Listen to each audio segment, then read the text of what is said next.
Wonderful. Okay, I have started recording now, Father Stephen. The first question I have on here is, what inspired you to request to share an apartment with Thay in 1962? I was a student of a Romanian named Anton Zygmunt Cherbu, and Anton knew Sanskrit, he knew some Vietnamese, he knew Chinese, and I was a young undergraduate student and interested in studying Buddhist texts. Now, who suggested we share a flat? I don't know. It could have been Anton, simply thinking this will help, because as an undergraduate student, I could, do some footwork for Nhat Hanh.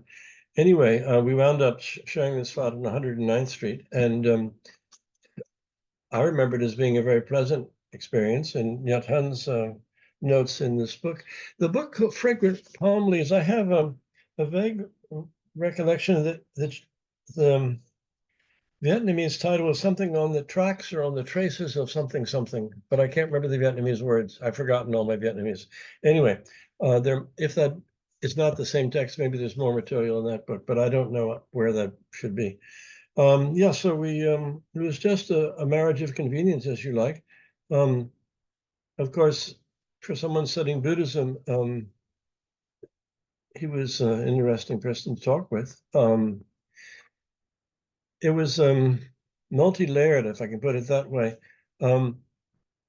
My professor, Anton Zygmunt Cherbu, asked me, said, it's very good for you to do Oriental languages and whatnot, but you also should read the Philokalia. Philokalia is the anthology of Greek Orthodox ascetical texts from the Fathers of the Desert. And so I did, and I found it very interesting. And that led me to take a course with Father John Meyendorff, who's a famous Orthodox theologian at Columbia. And then Father John said, if I was really enthusiastic about all this, I could go to the Orthodox Seminary of St. Vladimir's as an external student while continuing my studies at Columbia, and do liturgical theology and other things like that. So one thing that struck me very strongly is that Nhat Hanh supported me in all this. He had no idea what the Eastern Orthodox Church was all about, but he spontaneously thought it was a good idea. I remember one time I showed him the kind of chants that were used in the church, and he thought, this is very sober and very good, and he liked this. So not surprisingly, he had immense tolerance, and he never left me with the impression that by studying the ascetical fathers of the Egyptian desert and what have you, that I was moving away from him. Now, is that something we want to mention? I don't know. His book on comparing Buddhism with Christianity didn't work for me, but that's probably me more than the book. I have no desire to criticize it. And he had such a playful mind as a poet that sometimes I laughed a lot, but anyway. Okay, that's a short answer to your question. That's a great answer. And I don't know if this is correct. We understand from Thai's writings that you wish to go with Thay to Phong Boi in Vietnam. That's right. And what inspired you in this, and why couldn't it happen? The second part of the question is easy because the war was so violent. There was the first part was before it became that violent. He thought it over and said, the presence of an American in Phong Boi would only cause us trouble. And I was dying to get out of Columbia, out of New York City, out of university, out of philology. And so rather than go to Phong Boi, which I didn't do, what I did was I went off in 1965 with a scholarship to Paris to do social anthropology, and a few years later began walking around the rice fields in central Java. And I didn't get to Phong Boi, but I got to rural Southeast Asia. And I worked for 30 years in, if you're interested, I could send you a resume of all the things I published about that. Maybe you have that already. I don't know. You do, okay. So I did a lot of social anthropology on a given village. It was finally published. It was 550 pages, I think. But I also wrote a lot about the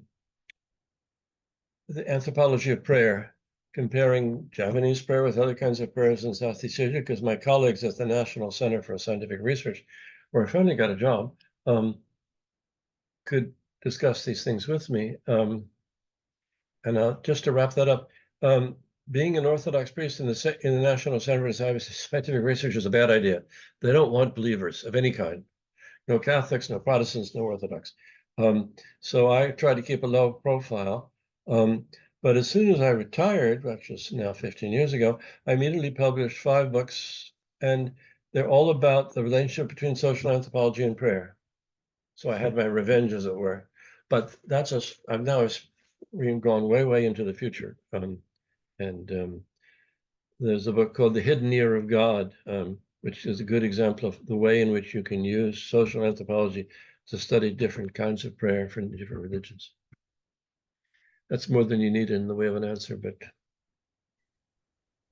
I think that helps kind of connect where you went with your career. Like if you would, it sounds to me like what you said was you going to Java, which I have questions, I think, about it later. You going to Java somehow was also kind of influenced by your original aspiration to go to Phong Boi. Is that what you were that's saying? right. Yeah, exactly. And what inspired you to learn Vietnamese and enroll in the Institute of Buddhist Studies An Quang Temple in Vietnam? Did that happen? No, it didn't happen. I did study Vietnamese. In the summer of 1965, I studied Vietnamese at Yale University, and then I studied it again in Paris. And I did some more studies on Vietnamese Buddhism. I did a diploma in Sanskrit philology on a Tantric Buddhist text, which wasn't very interesting, finally, neither my work nor the text. Uh, uh, and I was in the process of giving up on philology at that point. And since I realized I wasn't going to make it to Vietnam, there was no point in my continuing to study Vietnamese, which I enjoyed doing, but I don't remember any. I've forgotten 5 languages over the last 50 years, so I still speak English and French, but no more Dutch, no more Sanskrit, no more Chinese, no more Vietnamese. I went back to Java 2 years ago for 2 months just to see my friends, and when I got there, I'd forgotten all my Javanese, but I could still speak Malay, or Indonesian, as you want to call it. I understood everything they said, but for the first few weeks, I couldn't answer. Just shut me. And finally, the answers started coming out. So this gives you some idea where I'm at. Yeah, I experienced that because I've learned a little bit of Japanese and a little bit of Spanish. And when I go to Japan, Spanish comes out of my mouth somehow. And then when I come back from Japan and, in Arizona, there's a huge Hispanic population. It's somehow Japanese tries to come out instead. It's, you don't use it, you lose it kind of thing. You do lose it, yes. Yeah. And we heard that you sometimes massage Thay with the Vicks vapor rub when he got sick. Yeah. What are your memories of taking care of Thay's health? Just like he describes in that book, Fragrant Palm Leaves. It seemed to me like a strange thing to do, but he said this really helps. And you press very hard with the edge of the spoon on this Tiger Balm or Vicks Vapor Rub or whatever it's going to be, and for some reason or other that made him feel better. Why? I never asked anybody to do it to me, but why not? Yeah. Had you know that Thay planned to self-immolate after the no then prohibited Vézelay? in May of 1963, and the Venerable Thich had immolated himself. We just learned recently that Thay had plans to immolate himself at the time when he lived with you from Thay's memoirs. Had you been aware at all about? No, not at all. And I remember him telling me that it was very painful, but he was writing earnestly to young Buddhist monks, telling them not to immolate themselves. And he never talked about that in terms of himself. That he thought about it. Why not? I had no idea. But he himself didn't want young monks to do that because, for whatever reason, I suppose it might have been considered by him to be overly ambitious, spiritually speaking, because it would take a great deal of sobriety. I mean, you have among the early Christian martyrs a number of virgins who commit suicide rather than be raped. It's that kind of thing. You're on a razor's edge. What are we talking about? We're against suicide, but we don't want to be raped. Something like that. But I have no idea what he thought really. Yeah, in the memoirs, it sounded like he had kind of gotten to a kind of a resolve about it, but he talked to was it the chair, Dr. Horace Fries? Say it again, Doctor? Horace Fries? No. I believe he was, when Thay was teaching a course, he was the dean or the chair. I'm not remembering my facts right now. Probably the chair of the Department of Religion, not the dean, the chair of the Department of Religion, whose name I don't remember, but that may be the name. Yeah, some conversation with him changed his mind. I don't think he confided his plans, but Yeah. yeah. I would have thought that if he was considering to do that, he would have written or called, if that was possible, a senior monk in Vietnam who would be, who would know. I mean, the tradition of self-immolation is not a strong one. It has happened in China and in Vietnam, but it's a marginal tradition, and obviously nothing one undertakes. By the way, what is this book you're talking about? You said there's a new book about to come out? It is forget the names, something into spring, but it's more of a comprehensive biography about him. Because I do. You have my email? I think you do. Yes. So if you could send me a PDF or whatever of that, I'd read it with interest. Okay. Yeah, I will ask the monastic about that. Okay. And if you send me a paper copy, I can share it. But if that's expensive, just send me a PDF. Yeah. I should say, just to make myself a little bit real, I continued my theological studies, and I was ordained deacon in 1973 and a priest in 1978. And so I've been a priest for 45 years in Orthodox churches. Now, Jim Forrest describes me as a Russian Orthodox priest. I'm not Russian. I spent a lot of time in Russia. I enjoyed being in Russia. I have nothing against Russia, but there's nothing very Russian about me. What he's trying to say is that my bishop is Russian. The parish is part of a Russian diocese, but it's not mainly Russian, so there's nothing terribly Russian about it. And for 25 years, I was in Paris, and now for 25 years, I've been in Vézelay, from where I'm talking now, which is a small village in northern Burgundy. We have our parish here, and we have daily services, and it's not a monastery, but behaves a little bit like a monastery. Wow. What drew you to Orthodox Christianity? My mother was not a believer. My father died when I was young. My mother sent me to an Anglican school for many years, which I didn't mind, but it never provoked any conversion. But when I was in my last years of high school, I had many Irish Catholic friends when I was in Boston, and I really liked following them along to services, going to monasteries and what have you. So I was already interested in Christianity. when Anton Zygmunt Cherpa at Columbia said, "We'll read the Philokalia," and I found that the Orthodox, Eastern Orthodox expression of the faith was very rich, very, very enriching, I should say, not rich, very enriching. In a nutshell, that's it. Oh, and back to the immolation of Venerable Thich Quang Duc. We heard that you helped care for Thay during his fast to pray for the success of the UN General Assembly meeting about Vietnam on October 7, 1963 in New York. What can you tell us about your experience of supporting Thay during his fast? Again, very little. He was offered a quiet room by some peace fellowship. I have no idea anymore what that was.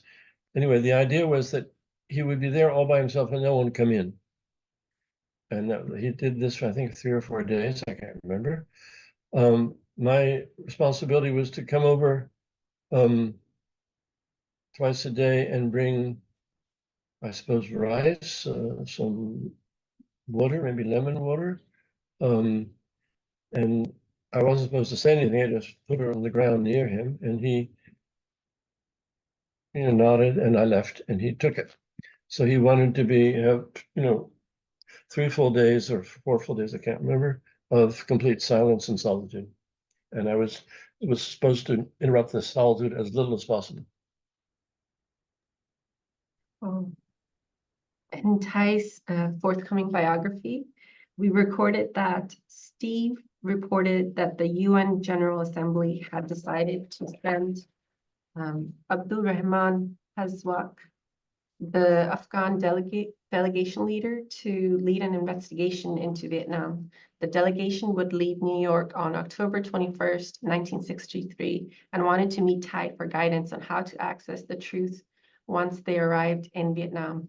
After hearing Steve's report and drinking the milk, Thay gave interviews to 2 television stations. Please let us know if you remember any other details or if any of these details sound incorrect to you. I don't remember any other details. It sounds the kind of thing he was often asked to do, to give people background. Of course, it went from bad to worse when the communists took over, and no one would believe the reports that people were getting, and he was getting, about all the 300,000 people in prison, et cetera, et cetera. But he still had enough prestige at the period you're talking about to be able to give people. And after all, I mean, for the average diplomat or even American, Vietnam is a totally unknown country. I mean, it could have been some country in East Africa. Nobody knew anything about it. Not that it had a classical culture, and not that this, not that that. The good books that were available in Vietnam in those days were all written in French. So people who read in French could, of course, read them. Lacouture and people like that. And you've kind of covered some of this already. How do you feel the experience of living with Thay and caring for him affected the trajectory of your life and career? That it had a major influence, I have no doubt at all. I have no idea how. I'll draw a strange parallel. I was married for 50 years to a woman who died recently, 10 years ago. And I've often wondered, because people admired this lady. She was a famous. She was a well-known artist, and people admired her gentleness, her humor, her presence, her dignity, her reserve. But I have no idea, other than the fact that I admired her, how this influenced me. The same thing I should say about Nhat Hanh. I had no idea how he influenced me, except that I had a deep admiration for him. So if I was somebody else, I'd probably list all kinds of thoughts that come through my mind, but they don't any more than, and that's even more unlikely. I cannot recall the influence that I think I can, using the analogy of my wife, I surfed on my wife's joy of life for 50 years. And I didn't spend very long with Nhat Hanh, but when I was with, I surfed on his peaceful, kind, poetic, gentle presence. And I just enjoyed the ride, as it were. It's not a good analogy, but something like that. It's a beautiful analogy. You just surfed on it. Thank you. We saw, oh, sorry. Were you going to say something else?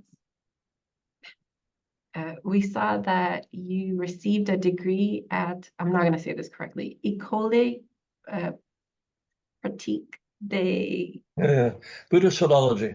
Yeah. in 1962, no, in 1972. Right. And you had mentioned earlier you met Thay last 1971. At Right. that time, Thay lived in Paris. Did you have any further meetings with Thay at that time? No. No. And I couldn't begin to tell you why. I was dirt poor.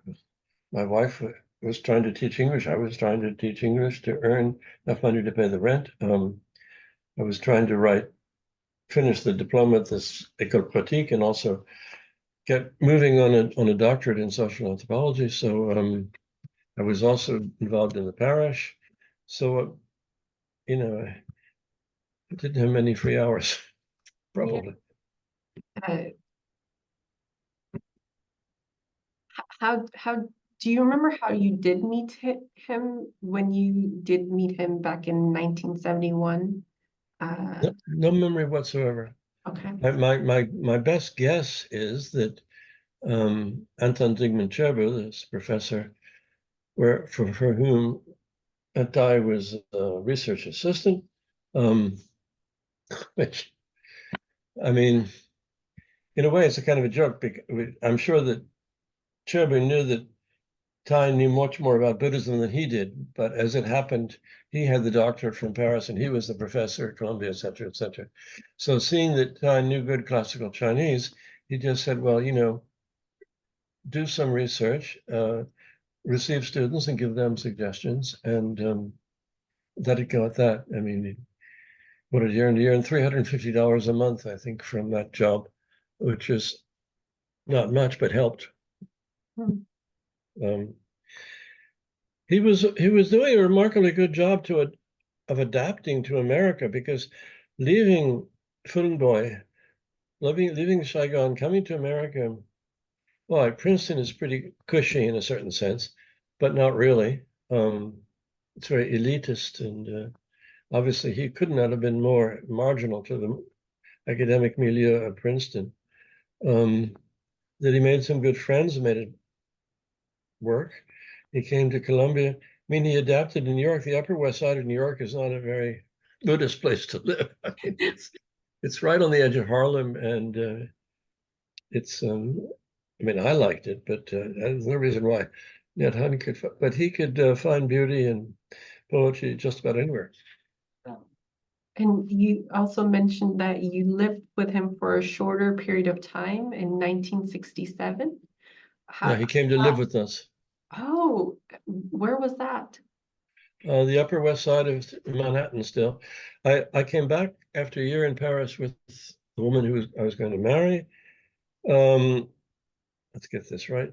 In fall of 66, yes, that's right.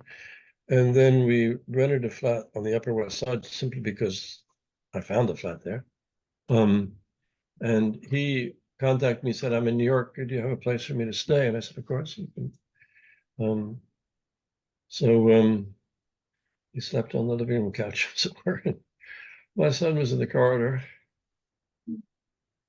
My son has always been big and strong. Even at 1 year old, he'd grab the edge of his crib and bounce it up and down so it'd make nice loud noises on the floor and disturb the people downstairs. and Nhat Hanh would look at him, and they had this long conversation which consisted of da da da da da da da and many da-das. And Thay enjoyed Tony, and Tony enjoyed Thay.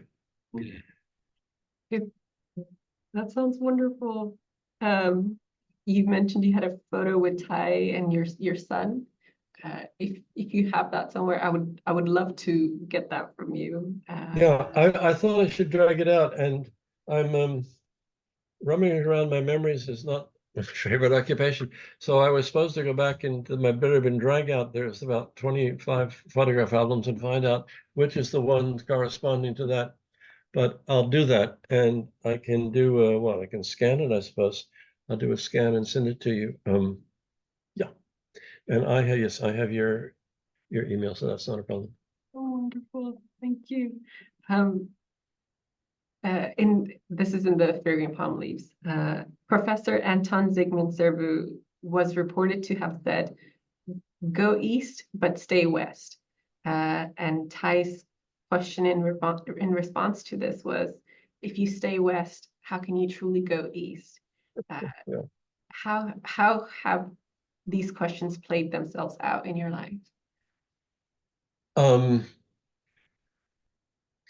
You had graduate students who were wildly enthusiastic about becoming Tibetan Buddhists, and they were seriously studying the language and the sutras and everything that you will.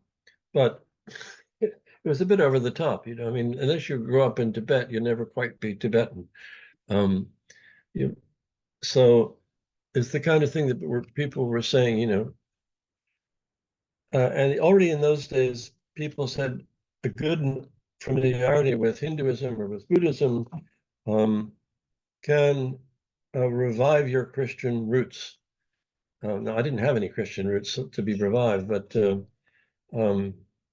it's the kind of thing that people said.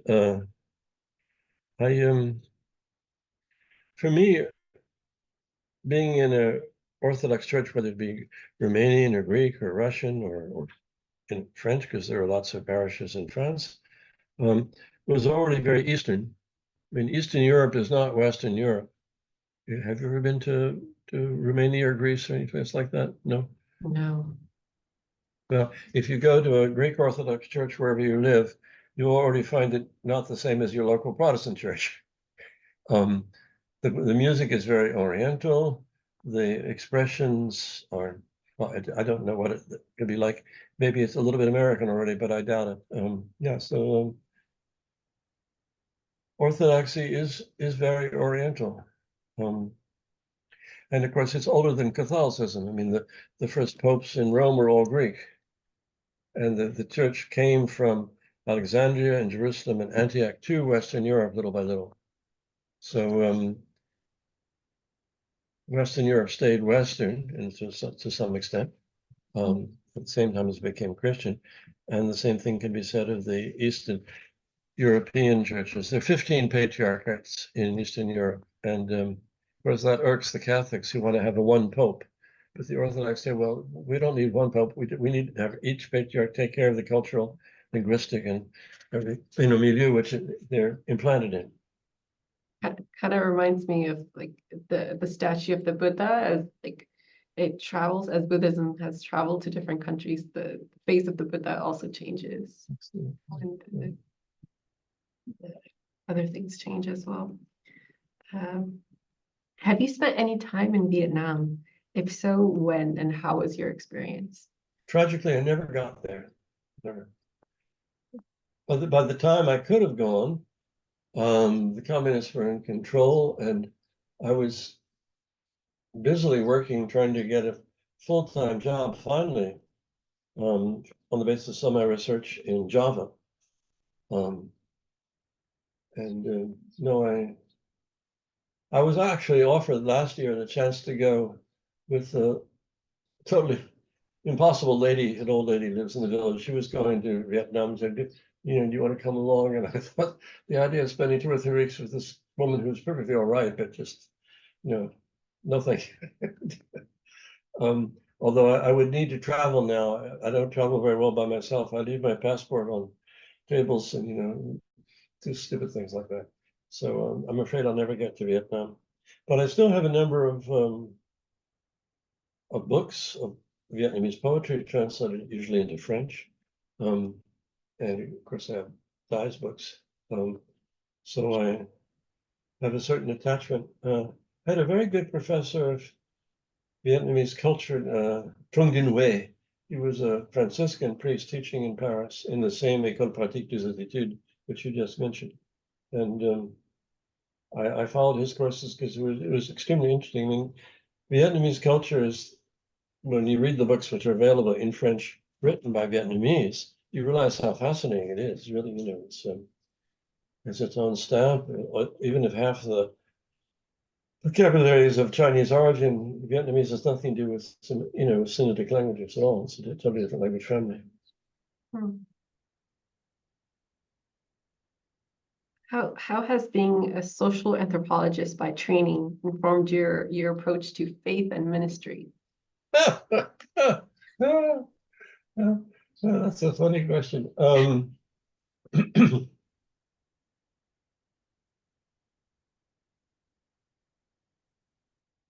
not sure there's any good answer. I mean, the parish where I spent 25 years in Paris was very cosmopolitan. It was Russian by its base, but had all kinds of other people there. The parish which I founded in Vézelay, where I've been going for 25 years now, is also, it's much smaller, but they're Romanians, they're Russians, they're French, they're, I don't know, different things. But once you said that, I mean, Europe is a ethnic, Western Europe is an ethnic mosaic, so that will be true anywhere you go. Church, no church, just that's the way things are. It certainly shows up in those books I wrote on the anthropology of prayer. I was persuaded there was something interesting to be done which people hadn't done by seeing. Are people really interested in it? I mean, I reread this book, The Hidden Ear of God, recently, and it's so well documented that I thought it's going to fall out of people's hands out of boredom. There's just all this information. And obviously I've read, hundreds of books, and I'm stuffing it all in there. And I suppose it's clearly enough written, but unless that's really your passion, you're not going to make it to the last page. It makes for difficult reading. The chapter on India, actually, it has some very funny pages. The Bhakti poets from Bengal and from Punjab were sometimes very, very entertaining and spiritually good and funny. Ha funny. But you probably know this better than I do. I have to read about it anthropologically. I would love to read the part about Punjab. It's not very long. I was trying to keep the book short because I knew that people couldn't handle anything that went on for hundreds and hundreds of pages. I mean, being curious is its own punishment, because I have 3,000 books here, and sometimes I pull a book off the shelf. I thought, that's really interesting. Of course, I've read it already. I don't remember that at all. But this is a really great read, so I'm reading it for the second time. So is there any purpose in reading a lot? Unless you have a photographic memory. My grandson, who's 23 years old, who's coming down tomorrow, he just got back from 3 months in Japan. He has an absolutely perfect photographic memory. It's crazy. Oh. He was deaf, born deaf, and couldn't speak before 10 years old. But apparently the silence did wonders for his memory. He retains everything. I do not have a photographic memory. That must help him with learning kanji, the Chinese characters. Yeah. I was in Jochi Daigaku for a couple of months studying. It was just a summer school, and I wanted to see what Japan was like. And all I found to do was to fall in love with a Japanese girl, though. It wasn't really the purpose of the summer school. Fortunately for her, I got over it. And this one might sound repetitive. What lessons have you received from your experience knowing Thay? How do you feel he has most impacted you? First of all, I don't have a good idea of the effect of his teaching among the people who went through Plum Village or whatever other sanghas exist in America. I don't even know them. sometimes, and that you can tell me I'm wrong about this, and I'd be very happy to be wrong because I have no reason to even want to be right. Sometimes what his students do when they try to emulate the way he teaches, I find becomes too simple. Now, maybe if I was sitting with them in a room, I wouldn't find it that simple, but taken off the written page, I find it popularized, I suppose is the word. Now I have no ambition whatsoever to criticize either them or, but that can only be true. I can see other people. I mean, Thay had such a presence and was so sensitive, charming, funny, consoling, that you could only be, seduced. I mean, literally seduced. And I know a nun who met an Orthodox priest in Greece, and he just bowled her over. I mean, everything he said to her made sense, and she was totally seduced, spiritually speaking, by the man. And she never wanted to see him again because she didn't want to be under that kind of domination if that was a risk. So perhaps there were people, and I know at least one Vietnamese man who used to go to, as a Vietnamese sociologist who I knew in the south of France, and he used to go to Plum Village. And I remember saying to him one day, "So what, did you go back to Plum Village this summer?" He said, "No, I didn't." I said, "Why not?" I said, "Well, the adulation that the young people had for Thay when they came during the summer months for Plum Village turned me off. I didn't like this kind of worship." You see what I'm saying? So that, now, was that just one man's remark? I couldn't begin to imagine that Thay ever encouraged that. He would have said, that's foolishness. I can admit I've also fallen into the trap of wanting to live exactly like Thay, wanting to be like Thay, and just remembering like I can't be like Thay. I just have to practice according to my own life and whatever is going on with me. I can imagine people going through their own kind of I mean,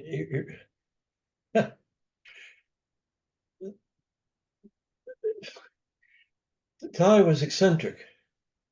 If he had been a woman, you would have said he was very beautiful. I mean, some women, very beautiful women, but these very beautiful women, if you can actually calm down the situation and have a long conversation with them, often have nothing to say. This physical outward beauty, which is nice, and through no fault of their own, their conversation is very boring. And why am I using that as an example? I think Jim Forrest did a good job in his Eyes of Compassion, listening to what the meaning of what Thay was saying and leaving aside all the charm and wonderful feeling that he gave you as you drank tea together is a useful thing to do, because we're not trying to make it abstract, but nonetheless, I don't believe that's the case. But he almost had too much charm for his own good. Now that's not true, But I mean, I think the example of from a man's point of view, you meet these women, and there's a form of, well, the French call it allure. What is allure? A certain bearing, which is just can't help but notice the person's there. There's no question about. So, and one of the other things I really liked about, which I didn't really have any memory of or knew anything about, is all these drawings in the book Eyes of Compassion. Where did I really get those? Now, some of them were done by Jim Forrest, but others, and I think that was really nice because they're very light.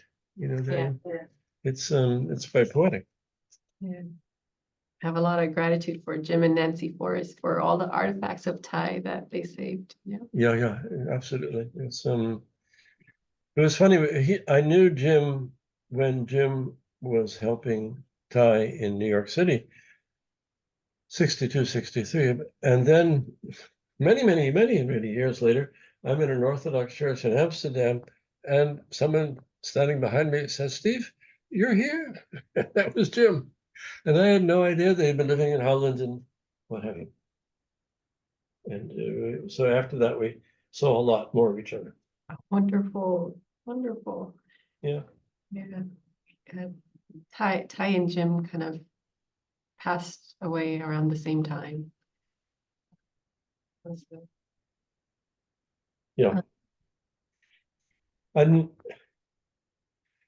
when someone you admire and feel close to, even if you haven't seen them recently, dies, you don't know quite what to do with it, you know?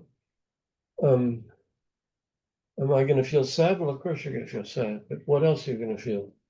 Are you going to regret not having seen them more often? But I mean, could I have seen them more often? You know, I wasn't going to go to Thailand to visit him in his monastery. Yeah, it's people for whom you have a very strong admiration, they occupy a strange place in your heart. You know, it's rather unique.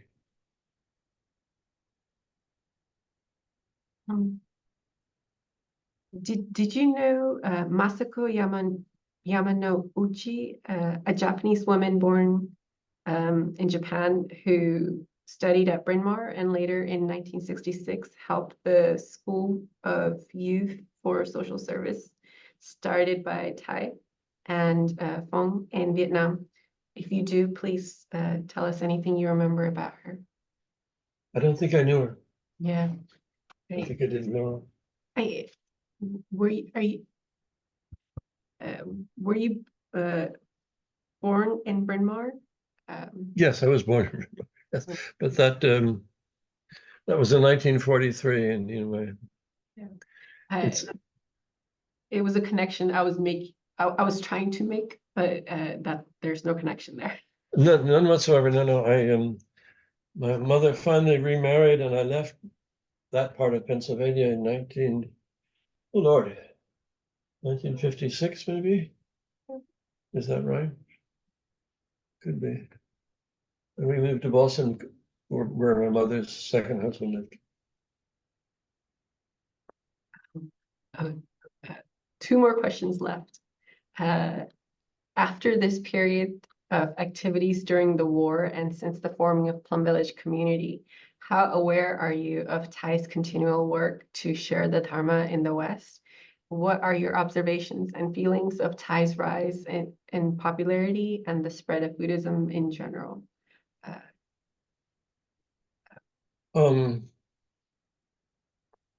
What's the name of that book? When the Swan Came to the Lake, something. It's the history of Buddhism in America. Do you see that book? Is it The Old Path, White Cloud? Could be. Yeah. Maybe that's a subtitle. When the Swan. I could drag it out if I went to the other room. But anyway, that's the only thing I know about Buddhism in America. And there's so much of it, and it's so diverse that when you read a book like that without having participated in any one temple or whatever, you will, it doesn't give a very real picture. And in Paris, although I did have a number of Vietnamese friends, I had no contact with the Buddhists to speak of. Once in a while I went, there's a Buddhist temple in the Bois de Vincennes. Once in a while I was out there and I went there, but no, the answer is I have nothing to say of any use whatsoever. Although the influence, whatever form it takes, must be fairly strong because people keep coming to me and saying, "Oh, I spent a few years being a serious student of Buddhism." Okay. And that seems to have done them some good. And more than that, I don't know because no way for me to know.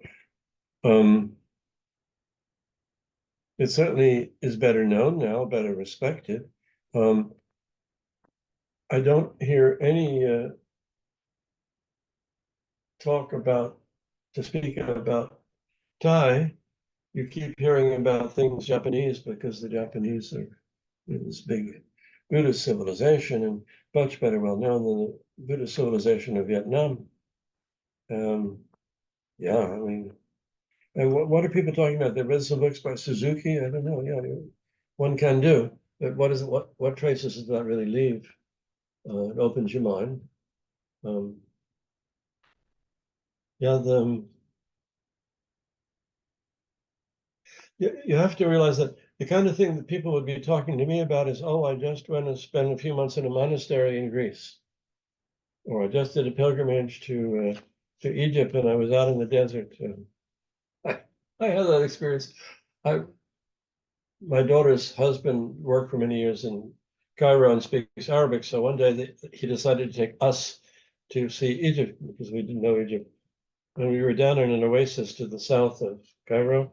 And I said, well, there's this wonderful monastery called Wadi Al-Rayyan, where Matthew the Poor prayed for years. And I'd like to visit. He said, well, you can't go there. It's out in the desert. You have to have a jeep and a guide, and it's really difficult to get there. And I said, okay, it's not easy, but I won't do it. But he organized it, so I went out there, and it was the real thing. I mean, there was a church, but the rest just desert. And on the side of the hill, although you couldn't see them, the nuns had dug out caves, and there they lived in the caves, and they were all by themselves as hermits. And so we spent a couple of hours there, and my son-in-law says, well, I'll tell you what, we'll leave you here, and I'm sure they'll find a grotto for you, a cave for you, and we'll come back in about 10 days and pick you up. How's that? Of course, I was terrified at the idea of spending 10 days in a cave in the middle of the desert, not speaking any Arabic and not seeing anybody. Just, no thank you. And I said, no, I can't do that. And of course, he was delighted because he was trying to call my bluff. He wanted to prove that so even people who do make it to Eastern Europe, whatever that's going to be, it's one thing to go there and spend a few days in a monastery. That's possible. It's another to have a real experience. And why am I talking about that? Because the same thing would be true about Buddhism. I mean, short of being in contact with Plum Village, I don't know, are there other Buddhist monasteries in France now than Plum Village? Probably there are, I don't know. I think there's one in Paris as well. And the one in Plum Village, there's 3 different hamlets. One Brothers Hamlet, 2 Yeah, sisters. right. Yeah. I mean, a real monastic experience that wouldn't come up in France. And what's going on in America, other than this book, which I just mentioned, I really don't know. My own feeling is that it's very, very difficult for people, anybody, especially myself, to not have their mind wandering off at all times. You know, putting a filter on your mind is a major spiritual undertaking, which requires years of work and years of being in a temple or in a monastery. And short of that, it's intellectual, it's interesting, but you see what I'm trying to say? It doesn't really change very much. I mean,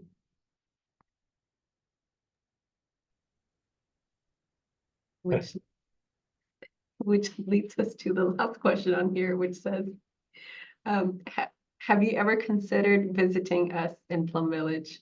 Would you ever consider it? We would be most happy to welcome you. oh, that's kind of, I would enjoy very much doing that, and I would certainly consider it. The problem is that I'm old and my energy level is very low.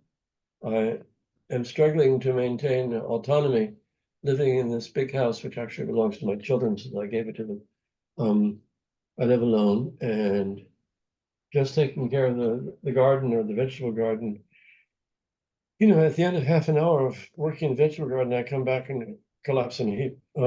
So I don't have the energy to travel. I wait for my daughter to come down and put me in a car and take me someplace to see something. We went down to visit my son, who works in Geneva over Christmas, after Christmas. No, I am afraid that if somebody would come by and pick me up and take me there, I'd love to come. But I'm not going to take a train to Paris, figure out how to get down, you know. And I drive, of course, only around here to get shopping and whatnot. I live alone with the dog. Is the bottom line. Pete, where are you? I have an 80-kilo Saint Bernard. This great monster of a dog is really sweet. And I do morning and evening services. That takes about 3 hours. And I see the people who come by. The village of Vézelay, I can send you some pictures. It's only 250 people. Wow. And there's 1 million visitors a year, because on the top of the small hill is a massive Romanesque cathedral, basilica, and in it are in the crypt are the relics of Saint Mary Magdalene. So a lot of people come through, and my social life consists of talking to these people. Of course, the members of the parish are there on a regular basis too. But it's I would like to do that, but when I haven't been out of Vézelay since Christmas, to give you an idea. Okay. I mean, I go to the nearby town to buy food for the dog, but other than that, I'm sorry to be not very useful. I would like to have some really interesting anecdotes, but I don't have them. You were very useful. It was just wonderful to hear from you. Well, you're very gracious. I can't believe that's true. And to get to know, the Steve that, we get to read in this book. Which book is that? I can't see it. Fragrant Palm Leaves. The same one that you have over there. Oh, Fragrant, okay. yeah. That's a new edition. I have an older edition. But I would, if you send me a PDF or whatever, very much like to. It's been a pleasure for me to open these books, which I hadn't looked at for years and years and years and years.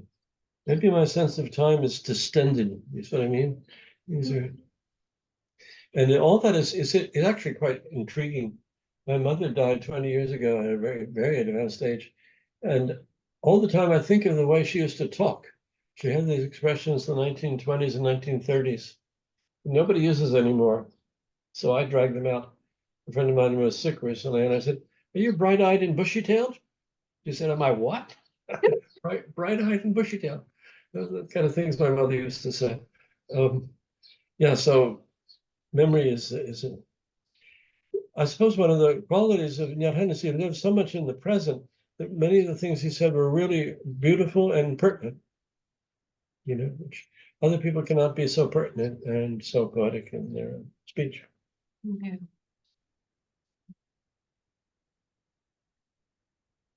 So stay in touch. And I will get permission to send you that PDF, and I will send you that PDF. okay.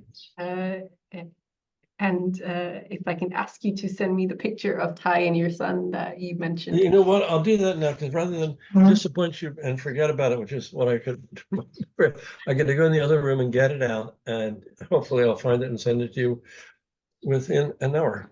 Oh, that's wonderful. Thank you. Okay.